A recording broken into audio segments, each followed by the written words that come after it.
you're basically saying you're a one-trick pony. You can produce a report.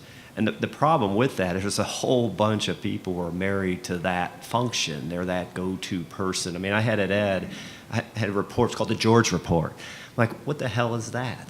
Right, George Report. No one even knew. It was named after someone 20 years ago. And it produced this report that no one used. But it kept getting, produced, passed on, that we needed to do this thing. And I'm like, what if I stop doing it? Oh, you can't. Well, who's going to care? I mean, I don't know what that is. I never used it. I've been here like 3 years where I found out there's this thing called the George Report. I never made a decision off it. I'm the CFO of the organization. Why are we doing this? So I think that's the key is down the road, when you're shrinking the thing, it's like every person is there to do something, right, to add value to it. And it's around being able to, go answer questions, right? What's this? What's that? Here's some analysis. Which way should we go? How much are we spending on this? How much should we spend? What's your prediction on this? That's the value. Saying, I don't know any of that, but let me go back in 3 weeks, I'll give you a report that I produce every 3 weeks.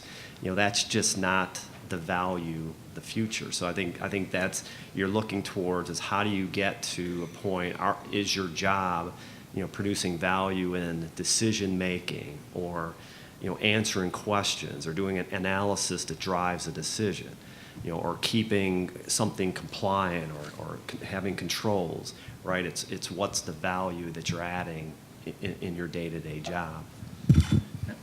And just kind of add on to both of those. What I'd say is when I look at this crowd, I know that there's a next CFO out there, and that's pretty exciting. There are people here today that are getting training and education. They're going to become here. We used to talk about the department in 2003 when we were trying to get something done, and we'd say, boy, I wish the department was more mature and they could help us out. I got to tell you, as the CFO of the Coast Guard, the department is more mature. I wish they weren't helping us out as much all the time now. But I kind of say that with tongue in cheek. But I mean, boy, what a great place it's been to come and see this kind of education opportunity for people that we can mix and mingle. And probably in about 10 or 15 years, there's going to be somebody up here that says, well, I started out in the Coast Guard and I went to CBP and then I went to FEMA. And now I'm at the department, and now I'm here as a CFO for whichever organization. I think those kind of things, that kind of innovation is going to come by us all working together, taking best practices, having common accounting lines, and being able to really kind of mature the workforce that's here and doing that. So I'm excited. I think this is another great step as we continue to move forward. So. Well, thank you. We do have a few minutes. If there are any questions from the audience, there's a microphone in the middle. If you can just come forward and speak into the mic. All right. Kimberly Hoover, you always have a question. Where are you? Stuck down. I have a question. It's related to your comment about the George Report.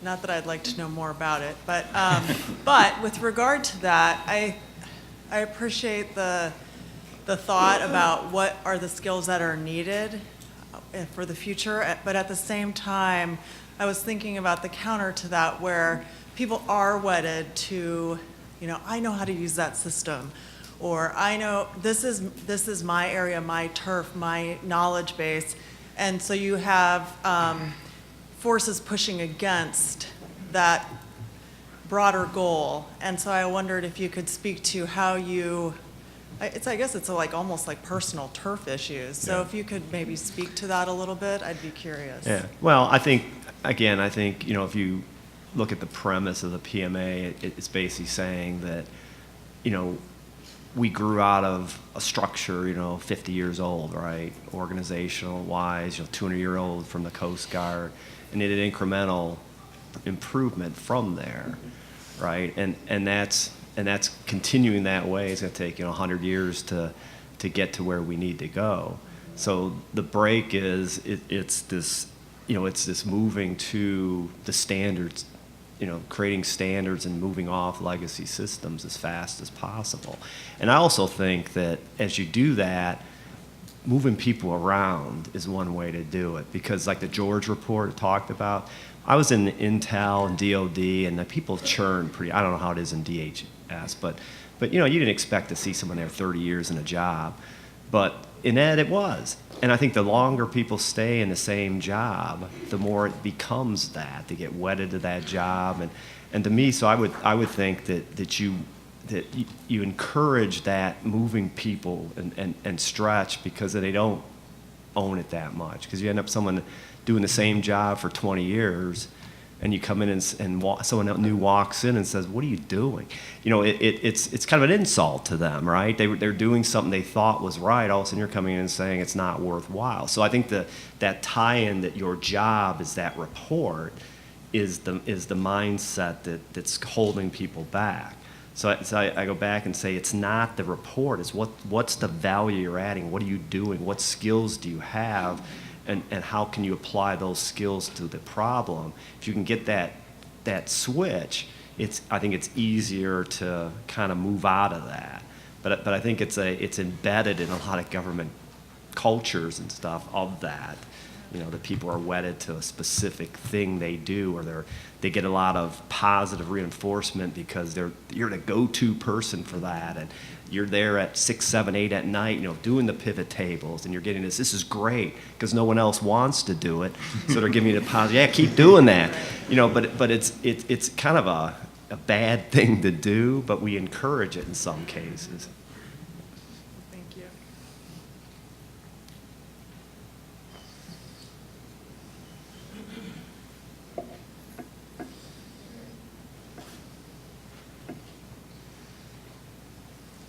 Hi, good morning. I thought I heard you say that we should be more accepting of risk in certain areas and maybe accepting of non-compliance in certain areas.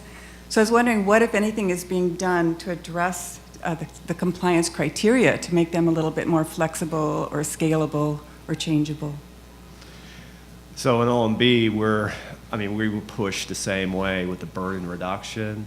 So we're pushed to like not add, you know, burden. So we question ourselves on that. And I'd ask across the board. I mean, in a lot of departments, your policies create the burden and create compliance requirements that aren't driven by statute. I would say that a lot of requirements are driven by audit reports, because they come in and they drive you into compliance, and then you overcompensate for some control issue and I think that's the area to start with. There's legal issues, and where we see like things in law that are just outdated and not adding value. We do legislative proposals for that. But I think the whole thing is if you're doing something for compliance and it's no value add, is first you start finding out, can I stop doing this? Because you first look at yourself and you say, we have to do this. Well, who says? Well, DHS, regulation 21-2 paragraph. Well, who wrote it? You. Well, why don't you delete that paragraph and the requirement goes away, right? So I think it's that complete look at what's driving the compliance requirement. Thank you. We may have time for one more question, or we have time for lunch. Oh, now that's the questions are going. Are there any last comments, extra nickels from the panelists? If not, I just want to thank you for spending your time today and sharing with us your vision of the future.